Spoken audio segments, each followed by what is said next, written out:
Bonjour, dans la vidéo d'aujourd'hui, on va parler de pitching. On va parler en fait de petites approches levées, donc on est à côté du pitching green. Et en particulier aujourd'hui, on va parler d'une composante qui est très importante pour réussir à avoir un bon contact avec la balle sur quasiment tous les coups, mais en particulier sur ces petits coups dont on va parler aujourd'hui. C'est le fait que le club glisse bien au moment de l'impact.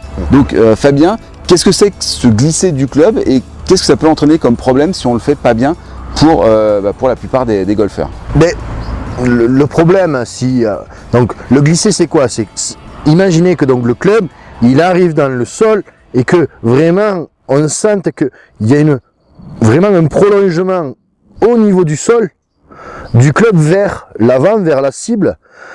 Et c'est ça ce glisser, c'est que le club, il arrive donc plutôt sur la semelle et il glisse dans le sol.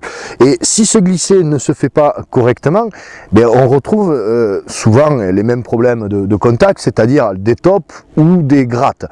Soit le club il plante et là c'est la gratte et donc il glisse pas, soit au contraire il va pas assez dans le sol, il ne reste pas assez, on va dire, profond dans le sol et on est au-dessus et là on top. Donc cette notion de glisser, cette notion où on peut appeler aussi de pousser, de frotter quand on est sur un tapis et surtout dans des petits coups comme ça, va nous permettre de mieux comprendre comment le club et ce que doit faire le club au moment de l'impact pour avoir un bon contact. Parce que c'est ça qui est aussi primordial sur ces petits coups, c'est d'avoir un bon contact. D'accord. Voilà, qu'est-ce que tu as comme exercice à proposer aux gens qui voudraient travailler leur pitching pour avoir un bon glissé? Alors, un exercice assez simple à mettre en place et qui est vraiment marquant, c'est tout simplement un club au sol où juste collé au club, on va mettre un tee et sur le tee, une balle. D'accord? Et tout simplement, notre objectif dans cet exercice, alors là, je décolle un petit peu le club pour qu'on comprenne ce qu'on va rechercher, c'est d'arriver à faire glisser donc cette fameuse semelle, cette partie-là de notre club, sur le club qui est au sol. Et de l'entendre. Vous voyez, écoutez, on entend bien là, le club qui touche, la tête de club qui touche le shaft qui est par terre, et surtout, qui n'est pas un son brut, mais qui est un son très léger et plutôt continu. On entend que, voilà, c'est pas juste un petit bruit, c'est vraiment un son qui est profond. Donc, on le travaille sans la balle, mais le mieux c'est avec la balle. Donc, vous voyez, je colle le club au tee, la balle sur le tee, je m'installe et mon objectif va être donc d'entendre ce club bien glisser sur le shaft.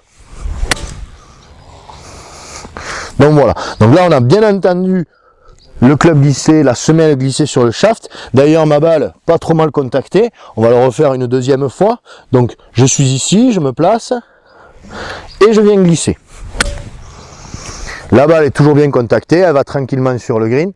Et ça, c'est vraiment un très bon exercice pour bien comprendre et bien percevoir comment le club doit agir et ce qu'il doit faire au moment de l'impact. Alors cet exercice du club glissé, alors tu en as parlé dans d'autres formations, mais c'est en particulier cet exercice-là avec le shaft. On peut le faire sur du chipping, ça abîme pas les clubs. Si vous faites la même chose avec vos fers, avec un fer 7 pour faire 135 mètres, ça va être un peu plus embêtant. Utiliser un vieux shaft avec un vieux club évidemment. Mais là sur le chipping, c'est pas grave, ça abîme ni le club avec lequel vous jouez, ni celui qui est posé au sol. Et c'est un exercice donc de cette formation très rapide que tu as faite sur le pitching, où vraiment tu as été comme l'information sur le wedging qu'on a fait il n'y a pas très longtemps, à l'essentiel, aux éléments les plus importants, donc qui sont pour toi 3 éléments. Je te laisse expliquer. 3 éléments, donc comme dans cette vidéo, le bon contact et avoir et réaliser un bon contact, comprendre ce qu'est un bon contact. Deuxième élément, c'est la direction, parce qu'on est quand même sur un petit coup. Et c'est quoi? C'est juste une prolongation du putting. Donc le putting, ce qui est très important, c'est d'abord arriver à bien orienter et garder l'orientation du club pour la direction, mais là aussi. Et troisième élément, bien sûr, c'est la profondeur, le dosage, réussir et trouver les ingrédients qui vont vous permettre d'arriver à finir plus près des drapeaux dans ces coups-là. Donc ça, c'est voilà, c'est ces 3 principes qu'on va essayer et qu'on a abordé dans notre formation express sur le pitching. Et cet exercice, vous le retrouvez dans cette formation. Voilà. Donc cette formation sur le pitching, c'est vraiment une formation qui va encore une fois droit au but. C'est-à-dire que c'est vraiment fait pour acquérir des bases super solides, et ça peut aussi convenir à des gens jusqu'à des index assez bas, parce que il y a vraiment c'est là où on gagne le plus de points autour du green. Quand on est tombé dans cette zone où on est là, ça veut dire qu'en général on vient de rater le green, donc il faut qu'on rattrape. Et même quand on est dans un index assez bas, on a encore plus besoin de réussir ce type de coup pour marquer des points, quoi. Donc cette formation, vous pouvez la rejoindre maintenant. Cliquez sur le bouton qui est situé sous cette vidéo. Tout de suite après avoir validé votre accès avec notre partenaire sécurisé, vous accédez à l'ensemble des vidéos qu'a préparé Fabien pour vous.